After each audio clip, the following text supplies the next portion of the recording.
Hi folks, pieces of my life, paranormal, and strangely it's a good day to do it on, Friday the 13th. But I'm going to start with this. Wasn't going to for these, but am today. It's the spicy Mexican soup, which I always put some really hot sauce in to give it a bigger oomph. And guess what's in there? Ghost chili. Ghost chili.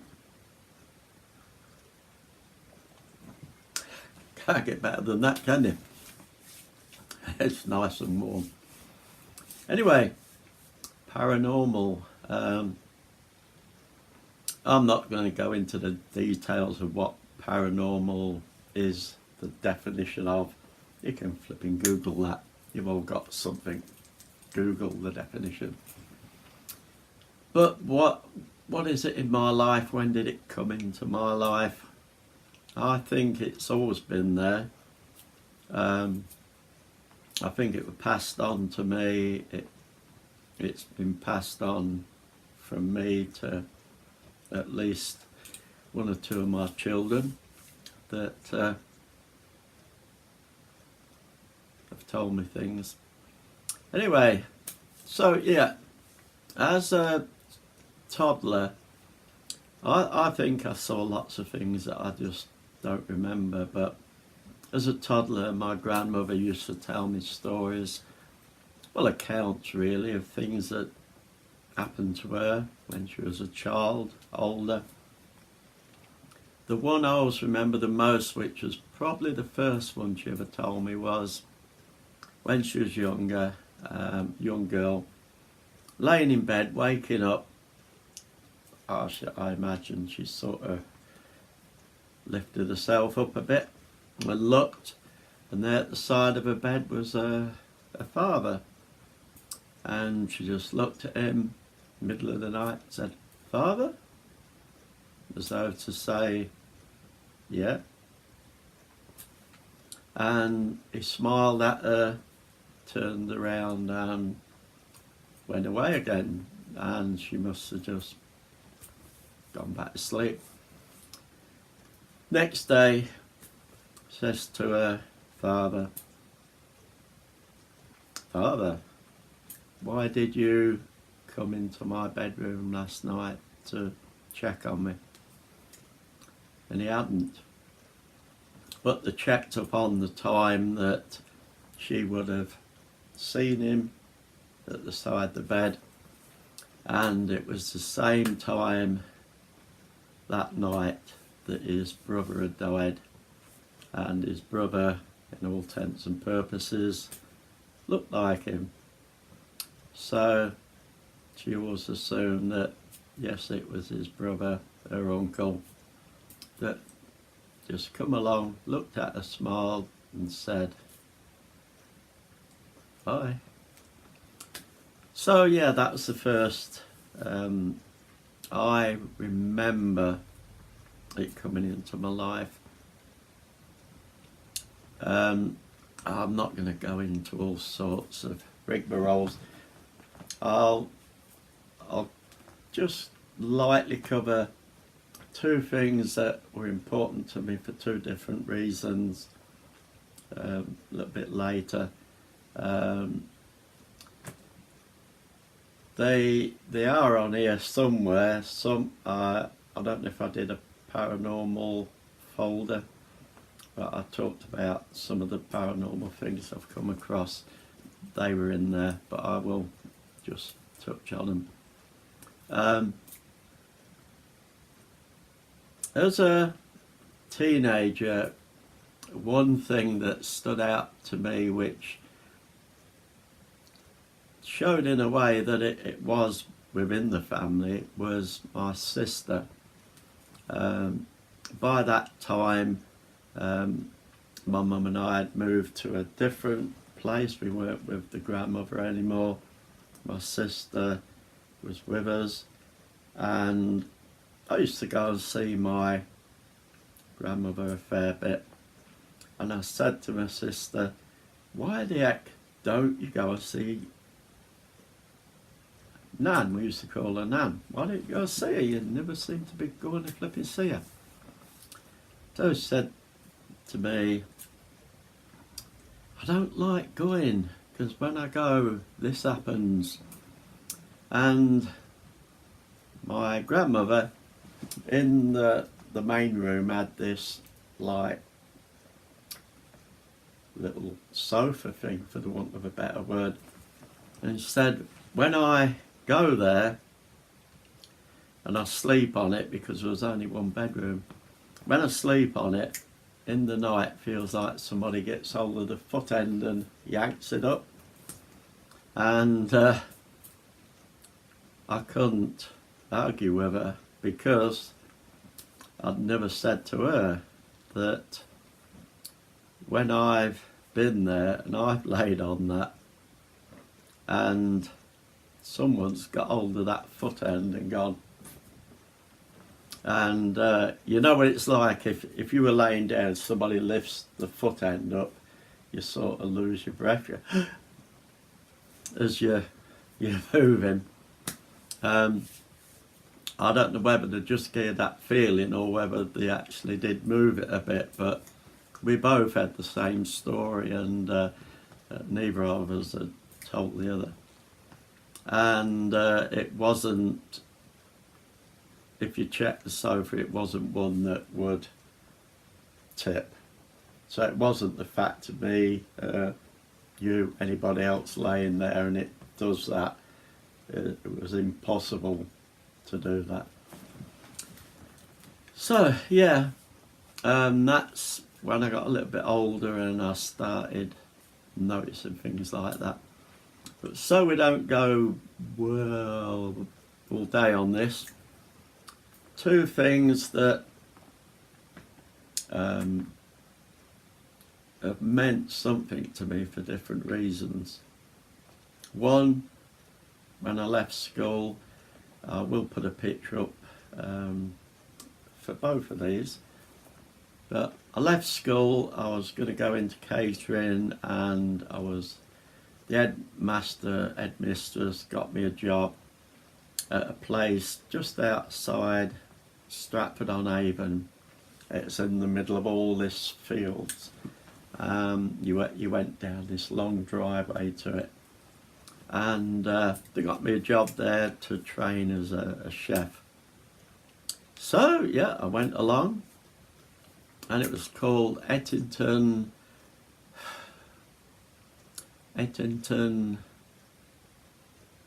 Hotel, I think. Ettington Hotel. We'll call it Ettington Hotel. It's a lot flipping years ago. The building's still there. I always call it Ettington Manor, because I think at one time it was a manor. Big house, really big house.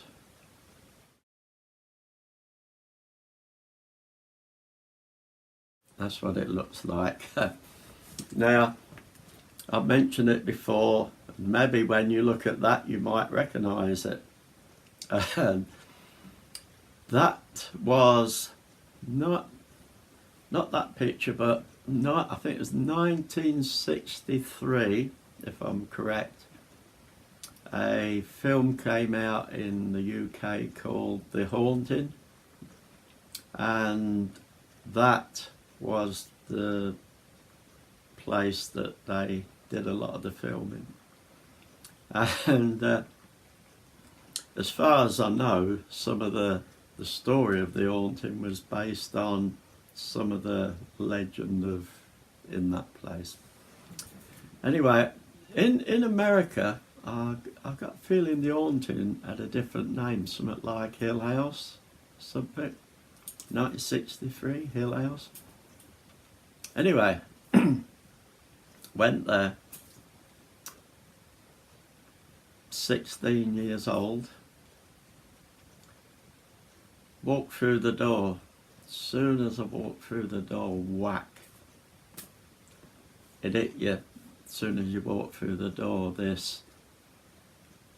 I was 16, I didn't know what the feeling was, but I knew it wasn't normal.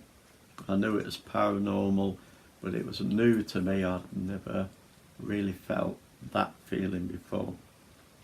And the strange thing about that feeling was I didn't stay there that long, matter of maybe a couple of months, till I decided to go home and work elsewhere. But from the moment I walked over that door to the moment I walked over the door, back out of it, that feeling 24/7, morning, night, round the clock. It never went. I've had experiences in life where I can go to a building, fine, go into one room in that building, that feeling's there. But that place, over the door, 24/7. I often thought to myself, because I believe it's still an hotel, not 100% sure, but I believe it's still an hotel. I often thought, should I go back there and see what it feels like now I know more, now I'm much older, and something tells me, been there, done that, leave it alone, don't go back. Maybe not a good idea to go back. Maybe I went at the right time and left at the right time. But yeah, it was, if you want the word spooky, I wouldn't really put it as that word. It was just, wasn't ominous, wasn't evil, but it was bloody uncomfortable. And some places more than others, and even an old part of the hotel where my room wasn't any better. Anyway, little bit in there was, we had a lot of students come and work over the Christmas period, young girls my age, one or two boys, obviously off uni or whatever, over Christmas, came to do a bit of work. And they were so funny. They had been there flipping 12 hours, I think. They'd been in and out of every freaking cranny that there was there, and up on the roof. Funny enough. They were terrible. Anyway, this one night we all decided to go over these dark fields to the village, and funny enough, we sat in a pub, and I don't know if we had a pint or something or whatever, and was having a chat and a bit of a game in the pub. How the hell we managed that at 16, I don't know. Because I don't think you was allowed to at 16. But a couple of the girls had been working a bit longer, didn't manage to go with us. All of a sudden, barged in, crying, this one girl crying. Took us all the time to calm her down and to get her to go back. And apparently they was going to come out the front door, saw the manager, thought, sod that, he'd probably send us back or something. So they went out the back. As they're going out the back, past the what would have been stables and such, I don't know whether they decided to do a little bit of a run in a what to get going, but clothesline that wasn't seen, hit one of the girls in the chest, went down, looked up, there's this grey lady in old style dress, walking. She walked, turned, sort of looked towards them, carried on walking. That was it. Over the fields to the pub. It took us forever trying to bring that down and get this one back to the hotel. Actually, it wasn't till years later when I was reading up on the hotel and some of the legend of it and everything, the main legend of the place is the Grey Lady. So I'm more or less certain that who they saw that night was the Grey Lady, who walks around the place. We didn't know about the Grey Lady, so the fact that they would just come up and make the story up to fit would be pretty slim. Anyway, so that's very special to me, because it's the first time of feeling this sort of thing. Never felt it before. I didn't mind it, but it wasn't flipping pleasant. Quite a lot of years later, or early 30s, living in northeast of England, a little place near to us called Bothell. We used to go for a bit of a walk there in the countryside, and it was a lovely little village. And there was this church.